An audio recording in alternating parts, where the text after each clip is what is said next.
नमस्कार, आप देख रहे हैं जागृति हर्पल न्यूज और मैं नेहा वर्मा। आज मौजूद हूँ सेक्टर 12 में। जैसा देख सकते हैं आए दिन एक्सीडेंट होते रहते हैं और एक्सीडेंट होते रहे, जैसे ट्रैफिक पुलिस के जो ताऊ हैं हौसलों की उड़ान के में आए सपोर्ट हुए और ट्रैफिक नियमों के और लोगों को जागरूक करते हुए ट्रैफिक के बारे में और उसके कुछ नियम है उसके बारे में लोगों को जागरूक करते हुए आइए जानते हैं कि क्या कैसे जागरूक कर रहे हैं लोगों को। बन रहे हैं, इतना इन्हें संघर्ष किया है, आप ठीक ठाक रहे और कोई ऐसी गलती ना करे जो इस श्रेणी में आपको आना पड़े। इन भाइयों से पूछ के देखो ये कितनी मेहनत करते हैं। दूसरी बात, एक भारत सरकार ने बीमा है, भारत सरकार का भारतीय बीमा निगम परिषद की तरफ से घायल को 50,000 रुपये और मृत्यु होने पर 2 लाख रुपये आज तक फरीदाबाद में किसी ने भी नहीं लिया है। तो मैं सभी से ये भी निवेदन करूँगा, कोई भाई घायल हो जाता है रोड एक्सीडेंट में या मृत्यु हो जाती है, घायल को 50,000 रुपये और मृत्यु होने पर 2 लाख रुपये फरीदाबाद में किसी ने भी नहीं लिया है। ये एसडीएम साहब की तरफ से वहाँ पर एक क्लेम प्रस्तुत किया जाता है जो कि एसडीएम साहब वेरीफाई करते हैं, फिर ये मिलता है। 60,000 रोड एंड एक्सीडेंट में रिटर्न इन हिट के एक्सीडेंट हुए, जिसमें पूरे इंडिया में 3,000 ने लिया है। मैं आपके चैनल के माध्यम से भी ये बताना चाह रहा हूँ, भारत सरकार जो रोड एक्सीडेंट में घायल होते हैं उसको 50,000 रुपये और मृत्यु पर 2 लाख रुपये अलग से बीमा देती है। किसी भाई का सहारा लग जाए वो इस क्लेम को जरूर ले। जो आपने बताया कि घायल जो हो जाते हैं व्यक्ति उनको 60,000 50,000 रुपये दिया जाता है। हाँ जी, तो हाँ क्या जी। घायल में क्या अंग जो है खोने के बाद में या अंग बिल्कुल जो अंग भंग हो जाता है उसके बाद में दिया जाता है? किस स्थिति वो जो ज़्यादा इंजर्ड हो जाते हैं जी, घायल हो जाते हैं, उसमें ये एसडीएम साहब के मार्फत से वहाँ क्लेम प्रस्तुत किया जाता है। वो एसडीएम साहब उसको पास करते हैं। उसमें जैसे घायल का जो मेडिकल के कागज़ हैं या एफआईआर जो दर्ज है उसके आधार पर उसको पास किया जाता है। वो हमारे एसडीएम साहब के जरिए होता है। जैसे किसी मृत्यु हो जाती है किसी की, तो उसका कुछ क्या चेक किया जाएगा या उसमें क्या वो मृत्यु सर्टिफिकेट जो भी डॉक्टर तो वही देंगे और जो एक्सीडेंट हुआ एफआईआर देंगे, तो एसडीएम साहब के साथ में क्लेम वो दिया जाता है और एसडीएम साहब इसको पास करते हैं, उसके जरिए ये मिलता है। अब तक हमारे फरीदाबाद में किसी ने भी ये क्लेम नहीं लिया है, इसलिए मैं आपके चैनल के माध्यम से बताना चाह रहा हूँ, भारतीय बीमा परिषद भारत सरकार की तरफ से ये मिलता है। तो जिस भाई के साथ पहली बात तो ऐसी दुर्घटना ना हो, अगर हो जाए तो उसका सहारा लगाने के लिए भारत सरकार का भी ये प्रयास है। जी। अब यहाँ पहुँचे हुए हैं दिव्यांगों का साहस बढ़ाने के लिए, क्या कहना चाहेंगे आप? हम तो यही कहना चाहेंगे जी, देखो आज ये जिस तरीके से मेहनत करके रोजी रोटी कमा रहे हैं, कोई व्हील चेयर से चल रहा है, कोई किसी को सुनाई नहीं दे रहा, किसी की मशीन सरकार दे रही है, नोटरी क्लब भी है, हरियाणा सरकार भी है, सारे इनकी मदद के लिए आज यहाँ खड़ी हैं। कितनी एनजीओ यहाँ खड़ी हैं। और मैं तो यही कहना चाह रहा हूँ भाई, कई बार एक तो परमात्मा की मर्जी से होता है काम और कई बार हमारी गलती से भी हम दुर्घटना के शिकार हो जाते हैं।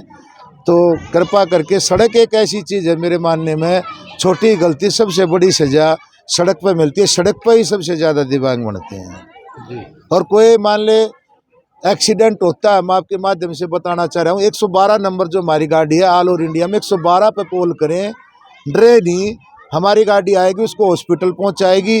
वो शायद दिव्यांग होने से मृत्यु होने से बच जाएगा, उसका इलाज जल्दी हो जाएगा और उस आदमी को 5,000 रुपये इनाम मिलेगा। जो हमारे डीसी साहब के अंडर में जो रोड सेफ्टी कमेटी काम करती है वो उसको 5,000 रुपये इनाम देती है। और सेंट्रल गवर्नमेंट की तरफ से जो रोड एक्सीडेंट में सबसे ज़्यादा मदद करता है, जिन्हें जान बचाए, टॉप 10 आदमियों को सेंट्रल गवर्नमेंट भी 1 लाख रुपये इनाम देती है। जी, कुछ जनता जो जैसे एक्सीडेंट होता है कुछ घबरा के कि फ़ोन करें तो पुलिस वाले उसी से इंक्वायरी करेंगे, उसके बारे में क्या कहेंगे?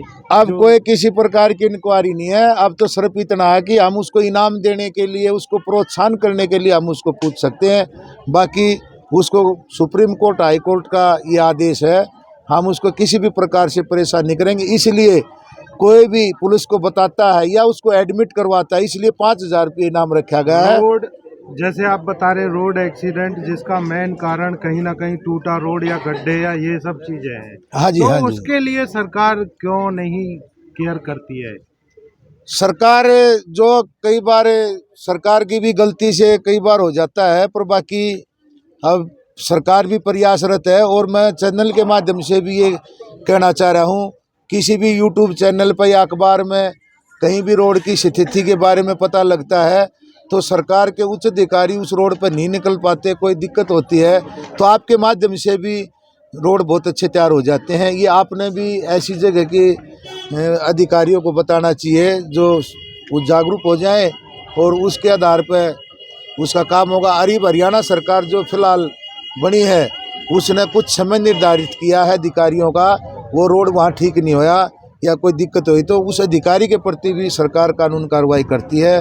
सरकार का प्रयास है कि 0 टॉलरेंस हो, रोड एक्सीडेंट कोई भी ना हो। यदि मान लेते हैं कोई व्यक्ति किसी का एक्सीडेंट हो गया है और कोई उसको लेके हॉस्पिटल जाता है, हाँ और जी। हॉस्पिटल वाले ये बोलते हैं कि ये तो पुलिस केस है, या इस तरह से अस्पताल वालों पे क्या एक्शन लिया जाएगा?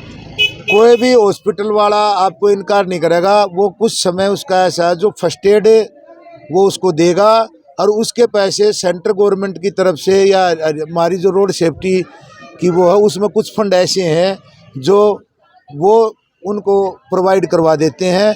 कोई भी ऐसा हॉस्पिटल नहीं है जो उस विक्टिम को फर्स्ट एड नहीं देगा, उस पर कार्रवाई नहीं करेगा, ना तो उस हॉस्पिटल के प्रति कार्रवाई होगी। सर, बहुत से हॉस्पिटल ऐसे हैं कि जहां पर जब तक व्यक्ति के लिए उचित अमाउंट जमा नहीं किया जाता है तब तक उसका उपचार शुरू नहीं किया जाता है, उसमें क्या कहना चाहिए? कुछ अमाउंट ऐसा है जो उसने उपचार तो करना ही करना पड़ेगा।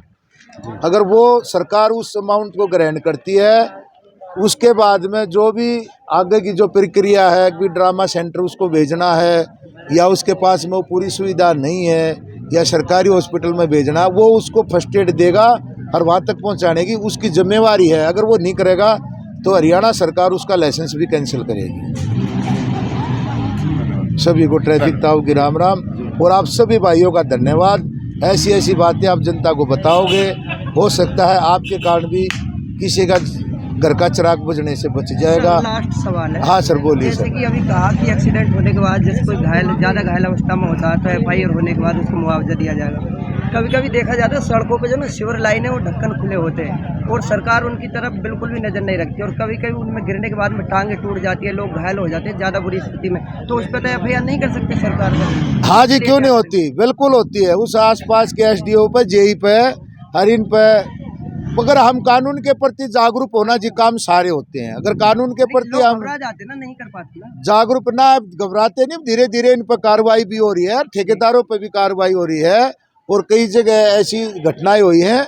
और अब हमारे जो कमिश्नर साहब आए हैं और वो भी इन बातों को पर FIR दर्ज करते हैं। जिसकी गलती होगी, रोड की गलती होगी तो रोड का ठेकेदार है या JE है वहाँ का जो भी है उस पर कार्रवाई हो। कानून देखो इंसान के पीछे, जानवर के पीछे तो है नहीं। जिसकी गलती होगी उस पर कार्रवाई जरूर होती है। सिर्फ वो कानून कार्रवाई करवाने वाला को कानून का ज्ञान होना चाहिए। और आप जैसे भाई जब बीच में खड़े हैं तो अवश्य उसकी कार्रवाई होगी। क्यों, ये जो पत्रकारिता एक ऐसी चीज़ है जो हमारा चौथा स्तंभ माना जाता है। जहाँ आप खड़े होगे ना तो वहाँ उसका काम सोल्व तो होना ही होना। देखो जी, सभी को राम धन्यवाद। राम।